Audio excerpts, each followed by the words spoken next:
복된 소식 아름다운 소리 AM 1590kHz 시카고 기독교 방송입니다.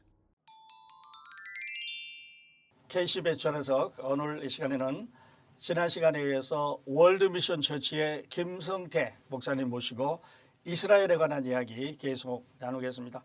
자, 목사님 지난 시간에는 그 이스라엘 나라 개요에 대해서 목사님께서 현지에 다녀오신 경험을 바탕으로 이제 흥미롭게 말씀을 해주셨는데요. 네. 자, 성경은 그 이스라엘은 인류 역사뿐 아니라 하나님의 메시아의 출현과 또 재림에 관해서 관계가 있다고 말씀을 하고 있습니다. 네. 자, 세상의 종말과 이스라엘 네. 어떤 관계가 있나요?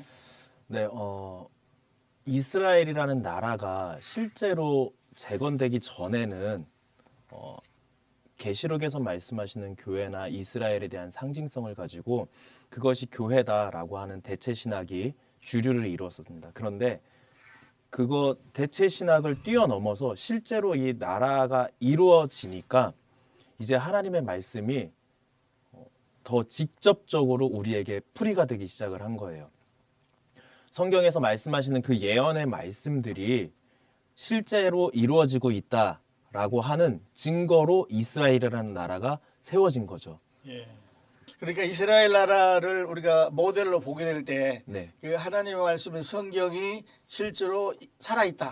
네, 역사 맞습니다. 가운데 이루어지고 있다는 걸 알 수가 있다는 말씀이신가요? 네, 맞습니다. 네. 현재 가보니까 그런 증거들이 있던가요? 어떠세요? 실제적인 증거는 아무래도 그 유대인이 돌아오고 있다라고 하는 유대인이 예수님을 믿는다라고 하는 게 가장 실제적인 증거이기도 하고요. 예. 예수님을 만나는 사람들이 점점 많아지고 있다라는 것.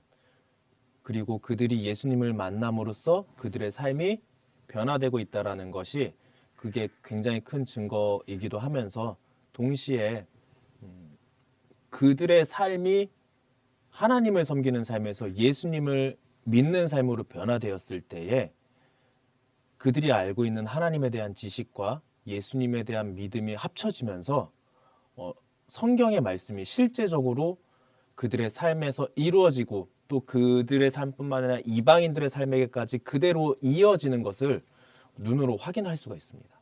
네. 그러면 그 유대인들이 지금 예수님께로 돌아오는 숫자가 많아진다고 하는 뜻인가요? 실제적으로 제가 경험한 케이스들은 예수님을 믿는다 안 믿는다의 개념을 넘어서서 예. 예수님을 만났다라고 하는 케이스들이 좀 있었고요. 그리고 물론 이스라엘 안에서도 굉장히 다양합니다. 그 종교적인 유대인들은 아직 우리는 예수님을 메시아로 인정하지 않는다라고 하는 사람들도 있는 반면에 예. 또 어떤 랍비들 같은 경우는 저는 이제 이스라엘에서 랍비에게도 복음을 전했었거든요. 근데 어떤 랍비는 야, 네가 말한 예수님에 대해서 내가 조금 더 자세히 알고 싶다. 예수님에 대해서 나에게 가르쳐 주지 않겠니? 라고 하면서 또 예수님에 대해서 굉장히 많이 열린 마음을 갖고 있는 그런 사람들도 있었습니다. 네.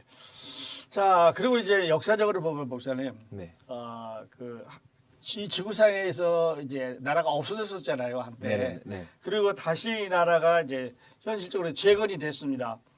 그러면 이거는 그 성경의 예언의 성취라고 관계가 있는 건가요? 네, 맞습니다. 이 구약 성경에서는 이스라엘 민족이 다시 고향으로 돌아온다라고 하는 예언이 굉장히 많이 나옵니다. 뭐 예를 들면은 에스겔 36장 24절 같은 경우에 내가 너희를 여러 나라 가운데서 인도하여 내고 여러 민족 가운데서 모아 데리고 고국 땅에 들어가서라는 부분이 있어요. 여기서는 에스겔을 통해서 하나님께서 이스라엘 백성이 여러 나라에 흩어졌지만 다시 이 고국 땅에 돌아와 정착하게 될 것을 예언을 하신 거고요. 그리고 실제적으로 2000년간 디아스포라로 전 세계에 흩어졌던 유대인들이 이스라엘로 돌아온 이 20세기 이스라엘로 돌아온 그 시오니즘 운동이랑 맞으면서 하나님의 말씀이 이루어졌다라고 이렇게 보일 수도 있고요. 뭐 굉장히 많습니다. 뭐 이사야서에서도 나오고 뭐 아모스 선지자를 통해서도 나오고 이 하나님의 예언된 말씀이 실제적으로 이스라엘 국가에 영향을 미친 그 예는 성경에서 정말 많이 찾아볼 수 있습니다. 예. 그러니까 예언이 성취가 됐어요. 네, 맞습니다. 네. 근데 목사님 지금 이제 그 과거에도 그랬고 또 지금도 그렇고 이스라엘이라는 조그만 나라에서 분쟁이 네. 그치지 않는데 네, 네. 이건 어떤 관계가 있나요? 그건 역시도 이미 성경에서 하나님께서 말씀하셨던 내용입니다. 예. 이스라엘의 역사를 보면은 이스마엘과 이스라엘이 계속해서 대적을 하고 또 시편 말씀에서 나오는 것처럼 이스라엘 주변의 나라들이 계속해서 이스라엘과 대적한다라는 그 예언의 말씀들이 있어요. 뭐 아모리 족속이랑 뭐 가나안 족속들이 나와서 암몬 족속이라든지 나와서 이스라엘이랑 대적을 하는데 재밌는 거는 지금 중동 지역에 있는 그 나라들이 자기네들 스스로가 말하기를 우리는 이스마엘의 후손이다라고 말을 하고 있거든요. 그러니까 성경에서 이미 하나님께서 이스라엘과 이스마엘이 끊임없이 싸우게 될 것을 예언을 하셨는데 그 예언이 지금까지도 계속 진행 중이라는 거죠. 그래서 지금 이스라엘을 대적하는 나라들은 다 중동에 있는 나라들이고 예. 그 나라들의 선조는 이스마엘이고 예. 또 이스라엘은 여전히 그 두 나라가 말씀에 기록된 대로 예. 여전히 싸우고 있는 거죠. 네, 네. 여전히 싸우고 있어요. 네. 근데 목사님 아까 이제 그 말씀하실 때 그 이스라엘이라는 나라가 이제 없어질 때 네. 그 디아스포라로 유대인들이 전 세계로 흩어졌습니다. 네네. 네, 그러면 지금 현재 살아있는 그 지구상에 남아있는 네. 유대인의 숫자는 얼마나 되는 건가요? 지금 유대인의 숫자는 정확하게 추산이 되지는 않아요. 그게 왜 그러냐면 우리가 유대인과 이스라엘 사람에 대한 그 개념이 조금 달라요. 네, 무슨 말이냐면 우리는 어떠한 한 민족, 어떠한 한 국가를 이루는 민족을 이야기할 때 일반적인 개념은 혈통을 봅니다. 네, 그 피의 후손이 그 나라의 민족이라고 하는데 예. 이스라엘은 이스라엘 사람과 유대인이 달라요. 아, 네. 유대인이라고 하는 그들의 개념은 유대교, 그러니까 여호와 하나님을 믿는 종교를 가진 사람은 유대인으로 다 받아들입니다. 예, 네, 그래서 그 숫자를 정확하게 추산하기는 어렵지만 대략 전 세계에 흩어져 있는 유대인 숫자는 1,400만. 1,400만. 네. 네, 이스라엘에 한 570만 명 정도 이스라엘 있고, 나라에 네, 이스라엘이라는 나라에 예. 570만 명 정도 있고 미국에 한 530만 명 정도가 네. 있습니다. 그러니까 네. 이스라엘이랑 거의 비슷하고 그 외에 다른 지역에 소규모로 이렇게 모여서 살고 있습니다. 네. 근데 아까 말씀하실 때 디아스포라로 이제 전 세계에 흩어져 있다가 네네. 예, 다시 고국으로 돌아가는 숫자가 한 570만 명 정도 되는 거예요. 네네. 예. 그러면 그 570만 명이 앞으로 이제 메시아가 오실 때 어떤 역할을 하게 될 텐데요. 네네. 앞으로 이스라엘 네. 어떻게 될 것 같아요, 목사님? 제가 이스라엘에 있으면서 이스라엘에 대해서 공부하고 또 말씀에 대해서 공부하면서 느꼈던 거는 구약의 말씀 그대로 하나님이 역사를 하고 계신다라는 점이에요.